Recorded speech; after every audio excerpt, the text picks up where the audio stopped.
Orduan, besterik gabe, ongito horrean nago diogu Patxi Alainari, bera arte hizkuntza aholkularitzakoa da, eta bera beraiek euskara planetarako duten azpiegituraren berri emango diogu. Orduan besterik gabe Patxi, zurea da hitza. Opa, egunon denoi. Artez, egun dela 10 urte sortu ginen eta urte hauetan ikusi dugu gero eta behar gehiago sortu behar direla bezeroei behar bezala atenditzeko. Eta sortu ditugu lau tresna internete eta zehatuko naz, labur azaltzen, zertan datzaten tresna horiek eta zertarako diren eta zer lortu nahi dugun horien bidez. Sortu dugun tresnaren garrantzitsuna euskaraplanak.net izeneko dominioa da. Dominioaren bidez zaiatu izan gara plan bat garatzeko oinarrizko zerbitzuak edo interneten bidez esken daitezken oinarrizko zerbitzuak hemen kokatzea.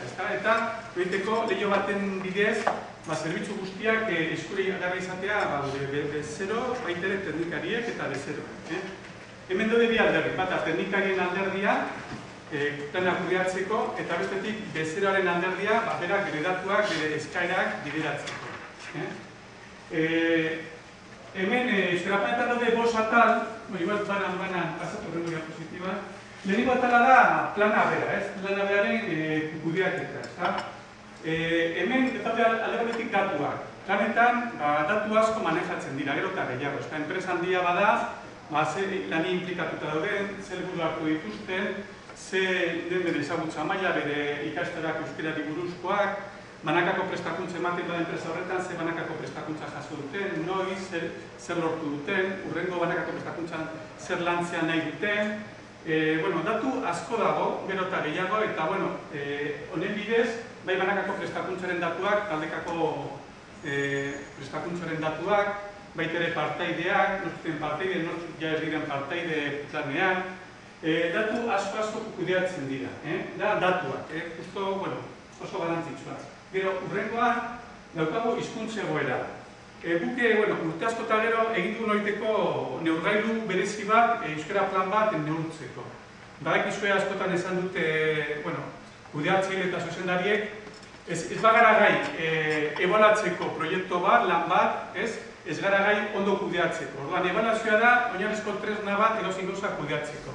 Eta ez da erreza, hizkuntza adierazleak batzuk objektiboak dira, euskaraz berderaz egiten den batzar nagusia, hori erreza da, beste batzuk ez dira hain objektiboa, esate baterako langileen jarrera, euskararekiko, planarekiko, hori asko subjektiboa da, Orduan, egin dugu pizka neurgailu bat, oinarri hartuta 3 atal nagusi, alde batetik baliabideak, urtero, enpresa bakoitzaren baliabideak aztertzen dira. Euskara batzordea bera, euskara teknikaria, prestakuntza ematen duena, arduraduna, neurtzen da baita ere baliabide materialak, baliabide teknikoak, baita ere neurtzen da enpresa horren plan estrategikoan, kalitate planean euskara integratuta dagoen, hitzarmen kolektibo integratuta dagoen, euskararen atala. Orduan, urtero baliabideak neurtzeko, hainbat adierazle dagoz, eta honen bidez, zenbaki bat ematen digu. Ondo dauden baliabideak, edo baliabide batzuk hobetu behar diren. Beste atal bat ere oso garrantzitsua ezagutza noski, oso argi dago langileak euskalduna diren ala ez, neurtzea. Horrek daude 4 maila, elkarrizketa, landua eta goi maila, eta horien arabera ikusten da, enpresa horrek behar dituen mailak, langileek behar dituzten mailak dituzten ala ez. Ematen digu beste ezagutzaren indizea. Gero, erabilera, kanpo eta barne erabilera bereizten da, bai bezeroi begira, administrazio begira, beste erakundi begira. Gero, barne erabilera bebai, barne erabilerako bebadude lau azpiarlo eta beste, ez dakit, 40 bat adierazle. Eta azkenik motivazioa eta informazioa neurtzeko ere, adierazle batzuk, horiek subjektiboagoa dira, baina batzuk planaren berri daukan, dagozkion hizkuntza helburuak ondo ezagutzen dituen, baude adierazle batzuk, hori neurtzeko, eta azkenik kalitatea bebai, kalitatea eta korpusa. Dagokion terminologia menperatzen duen, eskuragarria duen, erabiltzen duen dagokion iztegi teknikoak, baita ere, produzio aldetik, kalitate 3 lau adierazle jarrita daude. Orduan, daude baliabideek, eta gero, estatusan dago ezagutza erabilera eta motivazioa, eta bestetik korpusa. Aztu dugu pizkat dana, eta horrek ematen digu euskalduntze indizaditzen digu, euskalduntze bakarrik, sartzen ja baliabide, erabilera, motivazioa eta korpusa, baina, bueno, horrek ematen digu indize bat, eta urtetik urtera, enpresa bat izaten dugu ditu. Baina, uneko 40an, aurten 41, ez? Uneko bat, baina ez badugu igotzen urte baten, kezkatzeko da. Plan gehienetan, lortzen da uneko batetik gora joatea. Eta horrez, adierazten dau, bueno, txarto ez gola plan, ez da? Eta ero, hirugarren atala da, garapena. Garapena da beste atal bat, helburuak eta anoiteko kudeatzeko. Euneko erabiltzen ez diren adierazletan, borondatez normalean, zaila edo langile mailan ipintzen dira helburu batzuk, eta gero urtean zehar laguntza eskaintzen da, eta gero abenduan balantzea egin behar dugu, ez? Eta ikusi behar dugu, jarritako helburuetatik zenbat bete diren. Orduan, horrek ematen dugu beste indize bat, helburuen betetzen maila, adibidez, enpresa batean, edo zein batean, edo langile batengan, Euskalduntzin bizi igual, euneko bat igotzen da urtetik urtera, 40-40 batera, baina igual, helburuen betetzen maila 80 edo 90 da.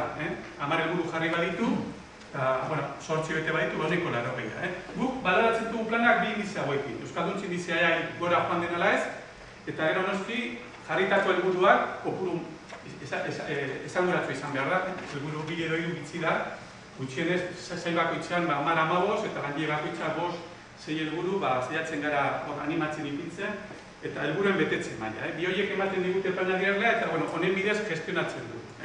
Datuak sartzen ditugu, eta eurek ikusten dute, langile bakoitza, edo zail bakoitza, edo enpresa bakoitza dauka sarbidea bere datuetara, ikusten du zein den bere bilakaera, hizkuntz bilakaera. Diverso galdera bat egin, igual ikutu pizka laburragoa, eta amaierako txiko dugu, edo nahi baduzue, momentuan bota galderak edo zalantzak edo nahi duzuena. Hori da atal bat, plana ditzen duguna. Eta hori, kudeatzen dira datuak, hizkuntza egoera eta helburuak kudeatzen ditugu. Gero dago beste atal bat,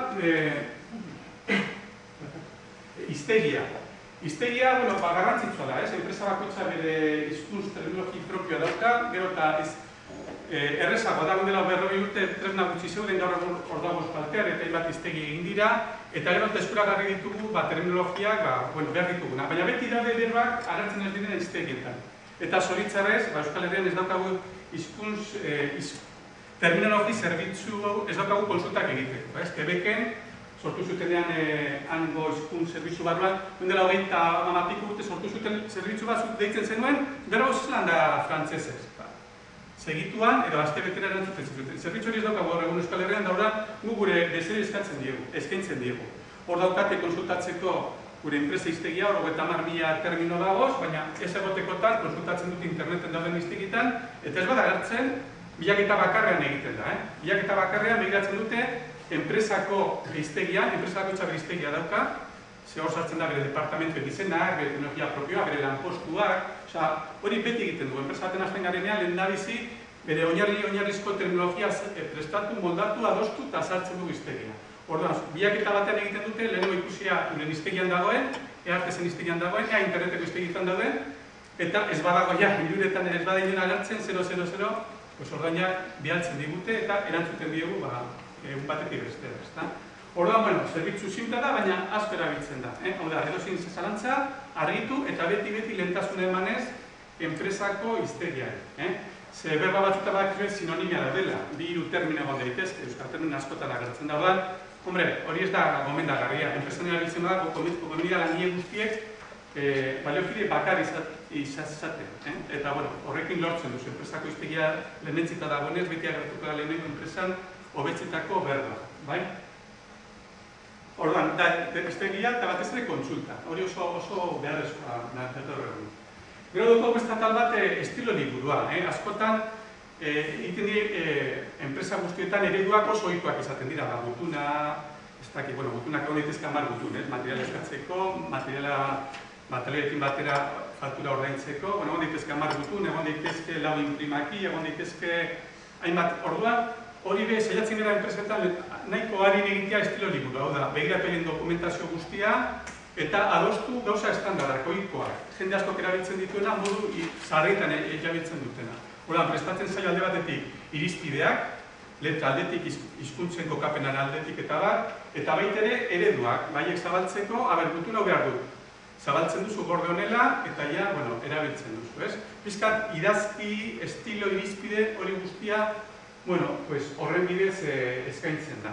Hori da estilo liburua, da beste pestaina nahiko erabiltzen dana. Hor bai badago, beti bezala dauko gukera, enpresa gure plataforma honetan, 3 mailatan lan egiteko. Enpresa mailak, ukidezak bere estilo liburua eta bere txantiloiak, sail bakoitzak, edo langile bakoitzak bere txantiloiak ere ipin ditzak. Orduan, beti zeiatzen gara 3 mailatan lan egiten. Plana, lehen egunean lan ditzen batek nitze egiten esan nion bitu. Gure metodologia argi dago, jangoikoa bezala. Euskara egon behar da maila guztietan, enpresaren egitura guztietan, taleko guztietan. Zegeratzen da bakarrik zuzendaritza mailan, edo langile mailan, txartu egon behar gara, 3 mailatan, leku guztietan, eta bakoitza bere helburuekin eta bere zerekin. Bai, bueno, eta hori da, badago beste atal bat, itzulpena. Itzulpenak ere kudeatzeko beste atal bat dago. Langile batek itzulpen bat du, bidaltzen du, eta egiten zaio eta hor gorretak geratzen zaio. Eta edozin momentutan ikurritzake berak eskatutako itzulpenak, eta hor dauzka horako biltegi bezazalako. Orduan, pizkan labur bilduz, Euskara Planak eskaintzen duena da, datuen kudeaketa, hizkuntza egoeraren informazioa, helburuen bilakaeraren informazioa, eskaintzen du bai estilo liburua, hiztegia, eta bete atal beste atal bat, igual ez da ondo ikusten laguntzak. Askotan, beti gauza bera galdetzen dizuten langileek, ez? Karpeta bizkarrak ondo ipintzeko hizkuntzetan edo euskera zer egin behar da, edo zuzentzaile hori zelan jaisten da. Orduan, aspertuta egin den, eta hemen ezarri dira 60 bat ohiko laguntzak. Eta enpresa bakoitza baduzka bereak. Bere enpresak euskara batzordean zer den, nortzuk dauden, zer egiten duen. Dira ohiko informazioak lagungarri euskara lan egiteko. Eta hauek sistema irekia da. Hau da, baten batez zalantza badauka, bidaltza besterik ez dauka eta erantzun egiten zaio. Honekin lortu duguna da, erabiltzaile asko daukaguz.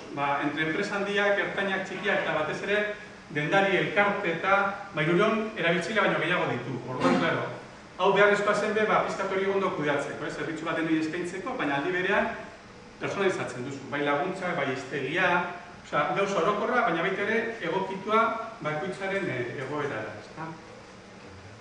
Ari joan izan, zalantzaren bat, edo zozer ez dakit. Ez, txapageia. Beste plataforma bada da urrutiko prestakuntza. Badakizuek gero eta gehiago erabiltzen da. Alderdi hon asko dauzka, alderdi negatibo asko dauzka ere, ze prestakuntzan politena aurrez aurreko harreman hori sortzen dena edozein ikastarotan, edozein euskaltegitan. Guk egin du bizkal lagungarri bezala. Badakigu aurrez aurrekoa ezin dela ordezkatu, baina bai lagundu daiteke. Orduan zenbait kasutan, enpresetan, nahi izaten dute igual, euskalduntzea, baina 3 orduz igual. Eta joan zitezkibal ordu bete, baina beste 3 ordu oso garezpetarako litzateke, bidaiak eta orduak. Orduan, erabiltzen dugu hau lagungarri bezala. Edo bestela, baita ere erabiltzen dugu adibidez, merkataritzan. Merkataritzan, askotan, jodendariek oso lanpetuta daude, baina, ni badute haien ordu libretan, beran izan beharko da, etxean, ni badute zerbait praktikatu landu, badaukate aukera, edo elkarteak adibidez, elkarte asko, sortu du badiez, elkarte bakoitzaren txako ikastarotxo bat. Fulbito begiralentzat, Saskibaloiko begiralentzat, hokei, ez dakit, 10 kirol elkartentzako. Eta orduan zer egiten da ikasaren bidez, lehenko dauzate teoria, lantzeko bizkat terminologia eta horiko gauzak, eta gero ariketak oso simplea, lotu, ondo erantzuten baduzu gorriz edo, kolorez aldatzen ipintzen dizu ondo egin duzun ala ez, eta, horren helburua da, modu merke batez eskaintzea jendeari, ariketak eta hainbadei lantzeko aukera eskaintzen dio. Eta batez ere, sektore bakoitza bere ikastaroa dauka, enpresan handiek bakoitza dauka bere ikastaroa, eta gero, dendariek daukate ikastaro bat, elkarteek, badaukate beste ikastaro bat, baina hor, personalizatuta, kirol mota bakoitzaren arabera, eta, eskaintzen da, prezio merke baten daletzen bidez, begiraleko izatea, balantzeko terminologia hau, gero ezagunagoa da, baina nino, hainbat termino ez dira ezagunak eta erderaz erabiltzen dira. Hau da, orduan, urrutiko plataforma, baina pentsatuta euskeraz lan egiteko, bai enpresa, elkarte eta dendarientzat. Barkatu batxi aldezunean bukatzen. Bai, ari niongo gara. Hau da, datu base bat, agiriekin euskeraz lan egiteko. Elkarte bat zelan sortu behar den, edo gizarte segurantzeko paper bat eskaintzen ez duena gizarte segurantzak hemen dago euskeraz, eta agiri daude.